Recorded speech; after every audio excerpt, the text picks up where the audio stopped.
এখানে এসব কি হচ্ছে? মিস সুজন, এসব আমাদের জন্যই হয়েছে। আমরা এই জোকারকে এখানে আসতে দিয়েছি, এর জন্য আমরা ক্ষমা প্রার্থী। মিস সুজন, আপনি হয়তো জানেন না এই পাগল টেন্ডার মিটিং এ ঢুকে পড়েছে আর বিশেষ অতিথির এই চেয়ারে বসে পড়েছে আর এখনো বলছে এই চেয়ারটা ওর জন্য রাখা হয়েছে। শুধু একবার ওর সাহসটা দেখুন, আপনি যদি এক্ষুনি বলেন তাহলে ওকে ঘাট ধাক্কা দিয়ে বাইরে বার করে দিচ্ছি। এই ছেলেটা খুবই শয়তান মিস সুজন। এ শুধু 4টে মহান ফ্যামিলিকে অপমান করেনি, বরং এই মহান শিল্লার ফ্যামিলিকেও অপমান করেছে। যদি আপনি অনুমতি দেন তাহলে এক্ষুনি ওকে বাইরে বার করে দিচ্ছি। আরে এই বোকা, তুই দেখতে পাচ্ছিস, আগেই যদি আমাদের কাছে ক্ষমা চেয়ে নিতি তাহলে সারা জীবন তোকে সুখে শান্তিতে জীবন কাটাতে দিতাম, কিন্তু সেই সব সুযোগ তুই হারিয়েছিস। এখন তোকে ভগবান এসে বাঁচাতে পারবে না। অনেক কথা বলছো তুমি। শোনো জর্জ, তুমি কি এখনো বুঝতে পারছো না? মিস সুজানা এখানে চলে এসেছেন। তোমার যদি এখনো বোধবুদ্ধি না হয়, বাই ফ্যামিলিও কিন্তু তোমাকে কোনোভাবেই বাঁচাতে পারবে না। ক্যাথরিন, তুমি এটা বলো, তুমি কখনো দেখেছো কোনো মালিককে কোনো কর্মচারীর কাছে ক্ষমা চাইতে?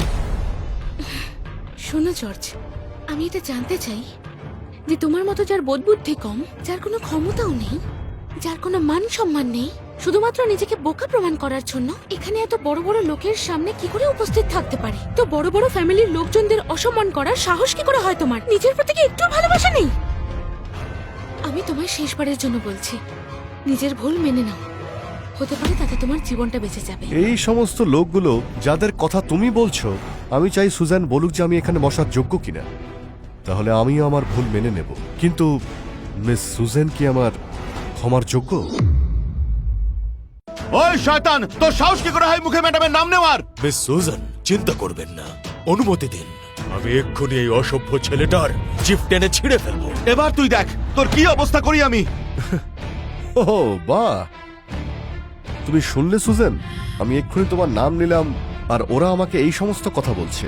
তুমি তোমার লোকেদের খুব ভালো শিক্ষা দীক্ষা দিয়েছো।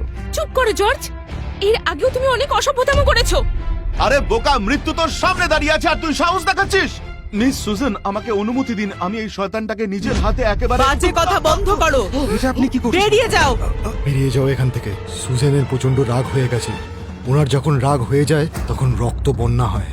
দিদি, এই অসভ্য লোকটা সবাইকে রাগিয়ে দিয়েছে। মিস সুজান আরো রেগে যাওয়ার আগে এখান থেকে নিয়ে যাও, নইলে বাই ফ্যামিলি সম্পূর্ণ ধ্বংস হয়ে যাবে। জর্জ, আমি তোমাকে আগেও বলেছি, নিজের কর্মের ফল তুমি নিশ্চয়ই পাবে। বাই ফ্যামিলি চেনে না তোমায়। চলো। পূর্ব সাগরের সুসান আপনাকে প্রণাম জানাচ্ছে। এখন থেকে আপনারা দেখতে পারেন কুকু টিভির পুরো ভিডিও ওয়ার্ল্ড একেবারে ফ্রিতে।